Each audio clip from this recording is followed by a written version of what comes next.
የሚሰሩት ኃጢአት ብዙ ነው። ትንሽ በሽታ ሲይዛቸው እንደ ፍየል መቅነዝነዝ ነው። ለምን ቢሉ ለሌላው በሽታ በር ለመክፈት ያማርራሉ። አንዳንድ በሽታ ለስለላ ይመጣል። የሚያማርር ከሆነ 7 አመት ይጥድበታል። በሽተኛው ቀን ቀለል ብሎት ይውላል። ደና ያወራል የዳነ መስሎ። ማታ ሁሉ በሞት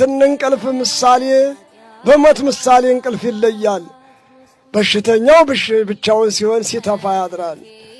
በዚያ ሰዓት ያለ ስለላ የመጣ ጋኔል 7 አመት ያስቀምጥበታል።